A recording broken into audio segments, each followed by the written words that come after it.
مفتی طارق مسعود کے بیانات کے لیے مفتی صاحب کے آفیشیل چینل مفتی طارق مسعود سپیچز کو سبسکرائب کریں۔ آپ کو پتہ ہے پچھلے رکوع میں اللہ نے قیامت کی ہولناکیوں کا تذکرہ کیا تھا، اور پھر اللہ تعالیٰ نے یہ بتایا کہ مجرمین کا اعمال نامہ ان کے سامنے رکھا جائے گا اور ان کی چیخیں نکل جائیں گی، اور وہ یہ کہیں گے کہ یہ کیسا اعمال نامہ ہے جس نے ہماری زندگی کا کوئی مخفی پہلو چھوڑا ہی نہیں ہے، کیا صغیرہ کیا کبیرہ، ہر عمل اس نے ہمارے سامنے لا کے رکھ دیا ہے۔ تو یہ جو مجرمین جہنم میں جائیں گے، اس کا ایک بہت بڑا سبب ہے شیطان، جو گمراہ کرتا ہے۔ تو اللہ تعالیٰ بتاتے ہیں اس رکوع میں کہ یہ جو ہم نے آخرت میں ان کو جہنم میں ڈالا ہے نا، اس کی بڑی وجہ یہ ہے کہ انہوں نے رحمان سے دوستی لگانے کے بجائے شیطان سے دوستی لگائی تھی، وہ شیطان جو ان کا ازلی دشمن ہے، جنہوں نے ان کے باپ آدم کو سجدہ کرنے سے انکار کر دیا۔ تو اللہ کہتے ہیں جس نے سجدہ کرنے سے انکار کر دیا، تم اس کو اور اس کی آل اولاد کو اپنا دوست کیسے بنا لیتے ہو؟ کتنا ہی برا بدلہ ہے جو تمہیں دیا جا رہا ہے، یعنی بدلہ سے مراد جو بیس البدل ہے، یہ اللہ کو چھوڑ کر ان کو بدلے میں دوست بنا لینا، یہ کتنا ہی برا بدلہ ہے۔ یعنی ہوتا ہے نا کہ آپ کوئی اچھی کوالٹی کی چیز چھوڑ کر ایک درمیانی کوالٹی کی چیز لے لیتے ہیں، تو یہ بھی برا سمجھا جاتا ہے کہ یار آپ کو ایک آپشن تھا، آپ کے پاس یہ چیز آپ کو مل رہی تھی، آپ نے اتنی قیمتی چیز چھوڑ کر اس کے بدلے میں ایک سستی چیز لے لی۔ لیکن بیس البدل کیا ہوگا کہ ایک قیمتی چیز مل رہی تھی، اس کے بدلے میں یہ نہیں کہ سستی بلکہ نقصان دہ چیز لے لی آپ نے، یعنی ایک طرف زہر رکھا ہوا ہے، ایک طرف شہد یا دودھ رکھا ہوا ہے، تو آپ کیا کرتے ہیں کہ شہد یا دودھ کی پیشکش کو ریجیکٹ کر کے زہر کی پیشکش قبول کر لیتے ہیں۔ تو ایسے موقع پہ کہا جائے گا بیس البدل، یار تم نے جو اس کا بدلے میں جو چیز لی ہے وہ بدل تو بہت ہی برا ہے۔ تو یہاں بھی اس رکوع کا بھی یہی حاصل ہے۔ اللہ تعالیٰ کہتے ہیں کہ ان لوگوں نے رحمان سے دوستی لگانے کے بجائے اس کے کہ رحمان سے پوچھتے کہ ہمیں کیا کرنا ہے اور کیا نہیں کرنا، یہ شیطان جو ان کے دلوں میں جس برائی کو مزین کرتا ہے، تو یہ شیطان سے پوچھ کے چل رہے ہوتے ہیں، تو اس کا انجام یہی ہونا تھا۔ فرمایا وَإِذْ قُلْنَا لِلْمَلَائِكَةِ اسْجُدُوا لِآدَمَ، اور اس وقت کو یاد کرو جب ہم نے فرشتوں سے کہا کہ آدم کو سجدہ کرو، فَسَجَدُوا إِلَّا إِبْلِيسَ، سب نے سجدہ کیا سوائے ابلیس کے۔ میں نے بتایا یہ مستثنیٰ منقطع کہلاتا ہے، کیونکہ پیچھے ذکر فرشتوں کا ہوا ہے۔ تو منقطع کا کیا مطلب ہوتا ہے؟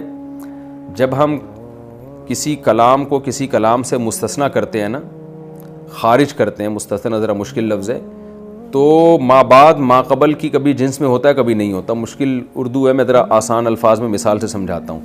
آپ کہتے ہیں جاءنی القوم، میرے پاس قوم آئی، الا زیدن، سوائے زید کے، تو قوم کے لفظ میں زید پہلے سے داخل تھا، کیونکہ جب قوم آئی تو جو مخصوص قوم ہے اس میں سارے افراد تھے، لیکن آپ نے الا زیدن کہہ کے کیا کر دیا کہ زید کو اس قوم کے لفظ سے خارج کر دیا۔ یہ کہلاتا ہے مستثنیٰ متصل، یعنی قوم میں زید داخل تھا، الا کے ذریعے اس کو باقاعدہ نکالا گیا ہے۔ لیکن ایک کلام عربی میں یوں بھی استعمال ہوتا ہے جاءنی القوم الا حمارا، میرے پاس قوم آئی، پبلک آئی، لوگ آئے، مگر گدھا نہیں آیا۔ تو گدھا تو قوم میں کے مفہوم میں داخل نہیں ہوتا نا، تو سوال پیدا ہوتا ہے کہ قوم کے مفہوم میں جب ایک چیز داخل ہی نہیں تھی تو آپ نے اس کو نکالا کیسے؟ نکالی تو وہ چیز جاتی ہے جو پہلے اس کے مفہوم میں داخل تو ہو۔ تو یہ جو الا ہے یہ مستثنیٰ منقطع کہلاتا ہے، یعنی منقطع کا مطلب اس کے دوسرا ایک ٹرم استعمال ہوتی ہے، یعنی یہ ہے لیکن کے معنی میں، لیکن کے معنی میں، کہ پچھلے کلام سے نا ایک وہم ہوتا ہے کہ یار جب قوم آئی تھی، جاء للقوم، قوم آئی تھی، تو ظاہر اپنے تمام لوازمات کے ساتھ آئی ہوگی نا، سواریوں پہ آئی ہوگی، اتنی دور سے پیدل کون آ سکتا ہے؟ تو متکلم نے کیا کیا؟ متکلم کو یہ خیال تھا کہ یہ قوم سے یہ سمجھیں گے کہ شاید گدھوں پہ بیٹھ کے لوگ آئے ہوں گے، تو اس لیے متکلم نے کیا کیا کہ اگرچہ گدھے کا لفظ قوم میں داخل نہیں تھا لیکن اس کو پھر بھی نکال دیا، تاکہ جو وہم بھی ہے نا کہ گدھا بھی اس میں آیا ہوگا، وہ وہم بھی دور ہو جائے۔ تو اس لیے یہ لیکن کے معنی، اس کو ہم کہتے ہیں کہ اردو میں جس کو ہم لیکن کہتے ہیں نا، عربی میں لاکن کہتے ہیں، تو یہ اس معنی میں ہے۔ تو یہاں بھی ایسے ہی ہے کہ اللہ تعالیٰ نے فرمایا کہ تمام فرشتوں نے سجدہ کیا۔ اب فرشتوں کے مفہوم میں ابلیس داخل نہیں تھا، لیکن اللہ نے اس کو نکالا، تو یہ بھی اللہ یہ مستثنا منقطع کہلائے گا. کیوں؟ فرشتوں کو جب حکم دیا گیا تو اس سے یہ وہم ہوتا ہے کہ جب فرشتے جو اعلیٰ درجے کی مخلوق ہیں، تو جب نورانی مخلوق کو حکم دیا جا رہا ہے کہ آپ سجدہ کریں ایک خاکی مخلوق کو، تو یہ کیسے ممکن نہیں ہے کہ جو آگ سے بنی ہوئی مخلوق ہے اس کو حکم نہ دیا گیا ہو؟ تو ضمناً اس کو بھی حکم تھا اس میں. تو اس لیے اللہ تعالیٰ نے ابلیس کا جو وہم ہوا ہے نا کہ یار ابلیس نے بھی یقیناً سجدہ کیا ہوگا، کیونکہ جب فرشتوں نے کیا ہے تو جنات تو جس مادے سے بنے وہ فرشتوں سے کم درجے کا مادہ ہے، تو جنات نے یقیناً کیا ہوگا، تو اللہ نے اس کو خارج کر دیا کہ کرنا چاہیے تھا مگر کیا نہیں اس نے. تو اس سے پتہ چلتا ہے کہ جنات کو بھی ضمناً حکم تھا. فَسَجَدُوا إِلَّا إِبْلِيسَ، سب نے سجدہ کیا مگر شیطان نے. کَانَ مِنَ الْجِنِّ، تھا وہ جنات میں سے. فَفَسَقَ عَنْ أَمْرِ رَبِّهِ، تو اس نے عدول کیا اپنے رب کے حکم سے، اپنے رب کے حکم کی نافرمانی کی. اللہ تعالیٰ فرماتے ہیں أَفَتَتَّخِذُونَهُ وَذُرِّيَّتَهُ، دو خرابیاں ہیں شیطان میں. ایک خرابی کیا ہے؟ خدا کا باغی اور نافرمان. دوسری بات یہ کہ نافرمانی بھی اس نے تمہیں پروٹوکول دینے میں کی ہے. یعنی ایک نافرمانی تو یہ ہوتی ہے نا کہ اس کا اور اللہ کا معاملہ تھا بس، ہمیں تو پھر بھی چاہیے کہ ہم اللہ کے دشمن سے دشمنی رکھیں، لیکن وہ نافرمانی بھی تمہارے بغض میں اس نے کی ہے، کہ تمہارے حسد میں کی ہے اللہ کی نافرمانی. تو یہ اللہ کا بھی دشمن ہوا، تمہارا بھی دشمن ہوا. تو اس لیے اللہ تعالیٰ فرماتے ہیں آفَتَتَّخِذُونَهُ، ایسے ابلیس کو تم اور وَذُرِّيَّتَهُ، اور اس کی اولاد کو تم اولیاء بناتے ہو، دوست بناتے ہو، من دونی، مجھے چھوڑ کر، وَهُمْ لَكُمْ عَدُوٌّ، جبکہ وہ تمہارا بھی دشمن ہے. صرف میرا دشمن نہیں ہے بلکہ میرا دشمن تو وہ بنا ہی تمہاری دشمنی میں ہے. تو ایسے یعنی اس سے بڑا بدبخت دوست تو دنیا میں کسی کا ہو نہیں سکتا، جو اتنا بڑا دشمن ہو کہ آپ کی دشمنی میں خدا کی بغاوت پہ اتر آئے، یعنی اس کو آپ سے اتنے حسد ہو، اتنا آپ سے وہ نالا ہو، تو اس کی دشمنی کا آپ اندازہ لگاؤ کیا دشمنی ہوگی اس کی. اللہ فرماتے ہیں آفَتَتَّخِذُونَهُ، ایسے کو تم اپنا دوست بناتے ہو، وَهُمْ لَكُمْ عَدُوٌّ، جبکہ یہ شیاطین تمہارے دشمن ہیں.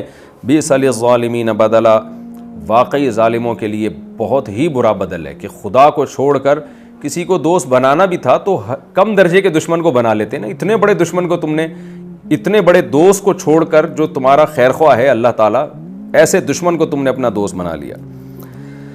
پھر آگے اللہ فرماتے ہیں تم نے شیطان کو دوست بنایا. ایک وہم ہو سکتا تھا، بعض دفعہ انسان ایک اچھے دوست کو اس بیس پہ چھوڑ دیتا ہے کہ میں اس دوست کو دوست تو نہیں بناتا جس کو دوست بنانا چاہیے تھا، لیکن اس کے کسی ریلیٹو کو دوست بنا لیتا ہوں. آپ کے وزیر اعظم سے تعلقات نہیں ہوتے لیکن آپ وزیر اعظم کے ریلیٹو سے دوستیاں لگا لیتے ہیں. آپ کے صدر سے تعلقات نہیں ہوتے لیکن اس کے کسی ریلیٹو سے یا اس کے کسی خاص فرد سے دوستی لگا لیتے ہیں. آپ کہتے ہیں بھائی میں اتنے بڑے آدمی کی طرف نہیں جا سکتا، میں اس کے کسی جان پہچان والے سے دوستی لگا لوں گا. تو اللہ کہتے ہیں کہ یہ وہم ہو سکتا تھا کہ بھائی ہم نے شیطان کو دوست اس لیے بنایا ہے کہ ٹھیک ہے ہم نے اللہ کو نہیں بنایا، اللہ کو چھوڑ کر ہم شیطان کو بنا رہے ہیں، لیکن شیطان اللہ کی نظر میں ایسا ہے کہ اللہ نے اس کو بڑا گویا پروٹوکول دیا ہے، اور وہ تو ایک نافرمانی کا واقعہ ہو گیا تھا، اس کی وجہ سے برا بن گیا، لیکن اس سے پہلے تو شیطان کی بڑی عزت تھی اللہ کے ہاں. تو اللہ کہتے ہیں ایسا بھی نہیں ہے. یعنی عزت کا مطلب عبادت کی وجہ سے عزت ہونا تو ایک الگ بات ہے، لیکن ایسا کوئی اس کا میرے دربار میں پروٹوکول نہیں تھا کہ زمین اور آسمان کی تخلیق کے وقت میں نے شیاطین سے مشورے لیے ہوں، ان کو اپنا وزیر بنایا ہو، مددگار بنایا ہو کہ چلو بادشاہ سے تم دوستی نہیں لگاتے تو بادشاہ کے وزراء سے لگا لیتے ہو. تو ایسا بھی نہیں ہے. میری جتنی مخلوق ہے، نہ میں نے کائنات کو بنانے میں ان سے مشورہ لیا اور خود ان کو بھی بنانے میں نے ان سے مشورہ نہیں لیا ہے. یعنی ایک مثال دی گئی ہے، فرضی مثال. اصولی طور پر تو جب کسی کو بنایا جاتا ہے تو اس سے مشورہ تھوڑی لیا جاتا ہے کیونکہ وہ تو پیدا ہی نہیں ہوا نا، لیکن سمجھانے کے لیے کہ خود ان کو بھی ان کی مرضی کے بغیر پیدا کیا گیا ہے. مجھے اور آپ کو ہماری مرضی سے تھوڑی اللہ نے پیدا کیا ہے. یعنی جب اللہ ہمیں پیدا کرنے میں ہم سے مشورہ نہیں لے رہا، جو سب سے اہم واقعہ ہے، تو اس کائنات کو پیدا کرنے میں اللہ ان سے مشورے کیوں لے گا اور ان کو اپنا شریک کیوں بنائے گا؟ تو اللہ کہتے ہیں میں متفرد ہوں اپنے فیصلوں میں اور میرا کوئی شریک نہیں ہے، میرا کوئی وزیر نہیں ہے. تو معبود سمجھ کے، بادشاہ سمجھ کے کسی کو دوست بنانے کا حق اگر ہے تو وہ حقدار صرف اور صرف میں ہی ہوں، میرے علاوہ کوئی بھی نہیں ہے. تو یعنی یہ جو آیت ہے نا اس کا حاصل یہ جیسے قرآن میں آتا ہے نا یا ایھا الناس انتم الفقراء الی اللہ، اے لوگو تم تمام کے تمام اللہ کے در کے فقیر ہو، محتاج ہو، محتاجی میں سب برابر ہے. تو اگر کسی سے دوستی لگائی جائے گی تو اس بیس پہ تو لگائی جائے گی کہ یہ اللہ کا محبوب ہے، اس بیس پہ نہیں لگائی جائے گی کہ اس کا اللہ کے ہاں اس لحاظ سے پروٹوکول ہے جیسے بادشاہوں کے ہاں وزیروں کا اور بڑے بڑے منصب والوں کا پروٹوکول ہوتا ہے. ایسا نہیں ہے. دنیا میں ایک بادشاہ ہوتا ہے، اس کے نیچے کچھ گریڈ ہوتے ہیں، پھر اس کے نیچے کچھ گریڈ ہوتے ہیں، پھر اس کے نیچے کچھ گریڈ ہوتے ہیں اختیارات کی تقسیم کے لحاظ سے.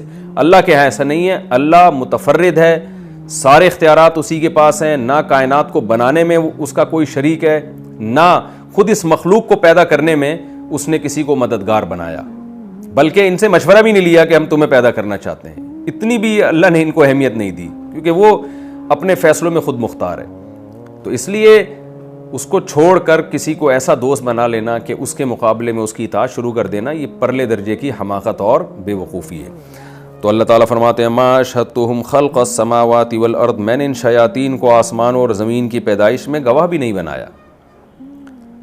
گواہ بنانے کا مطلب یہ ہے کہ ان کو حاضر نہیں کیا. گواہ جب ہم بناتے ہیں نا تو یہاں وہ گواہی مراد نہیں ہے کہ کسی کو گواہ بنانا کہ بھئی میں دیکھو تم گواہ رہنا میں یہ بنا رہا ہوں. یہاں مطلب ان کو حاضر کرنا. اور حاضر کیوں کیا جاتا ہے؟ مشورے لینے کے لیے. تو اللہ کہتے ہیں میں نے جب کائنات کو بنانے کا ارادہ کیا تو ان کو میں نے بلایا تک نہیں، یعنی ان سے میں نے مشورے نہیں لیے. میں متفرد ہوں، جو چاہتا ہوں کر گزرتا ہوں. ولا خلق انفسہم، اور خود ان کی ذات کو بنانے کے لیے بھی میں نے ان سے مشورہ نہیں لیا. ان کو حاضر نہیں کیا کہ میں نے ان سے پوچھا ہو کہ تم پیدا ہونا چاہتے ہو کہ نہیں چاہتے. تو جب خود ان کو ان کے مشورے کے بغیر پیدا کیا گیا ہے تو کائنات کو کیسے ان کے مشورے سے پیدا کیا جائے گا؟ تو اس آیت کا حاصل یہی کہ سارے ایک جیسے فقیر ہیں میرے در میں، محتاج ہیں. تو محتاجوں کو معبود نہیں بنایا جاتا، ان کو خدا کے مقابلے میں دوست نہیں بنایا جاتا. اور آگے اللہ فرماتے ہیں وما کنتم متخذ المضلین عضدا، اور میں ویسے بھی گمراہ کرنے والوں کو اپنا بازو کیسے بنا سکتا ہوں. یعنی ایک تو میں ویسی مخلوق کو، چاہے وہ پیغمبر ہی کیوں نہ ہو، چاہے وہ فرشتے ہی کیوں نہ ہوں، ان کو بھی میں اپنی ملکیت میں شریک نہیں کرتا.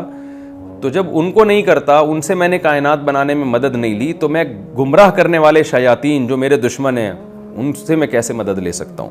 اصل میں مشرکین کا عقیدہ تھا نا. آج بھی دنیا میں بہت سے لوگ ہیں جو کہتے ہیں شیاطین اس دنیا میں تصرفات کرتے ہیں اور جنات اس دنیا میں تصرفات کرتے ہیں، ورنہ شیاطین کے دوست بنانے والے تو آج بھی بہت ہیں. جو شخص بھی گناہ کر رہا ہے حقیقت میں وہ شیطان ہی کو دوست بنا کے کرتا ہے.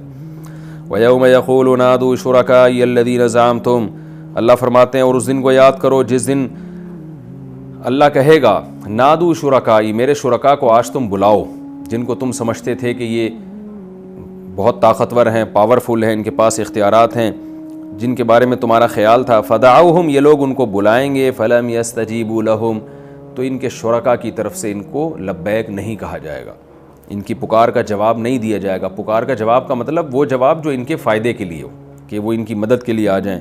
وجعلنا بینہم موبقا، اور ہم ان کے درمیان ایک آڑ پیدا کر دیں گے. ابتدا میں تو کچھ مکالمہ ہوگا، اس کے بعد اللہ ان کا ان شرکا سے رابطہ بھی منقطع کر دیں گے. ورأى المجرمون النار، اور مجرم لوگ آگ دیکھیں گے. فظنوا انہم مواقعها، ان کو یقین ہو جائے گا کہ اب وہ اس آگ میں گرنے والے ہیں. ولم یجدوا عنہا مصرفا، اور اس آگ سے بھاگنے کا کوئی راستہ ان کے پاس نہیں ہوگا.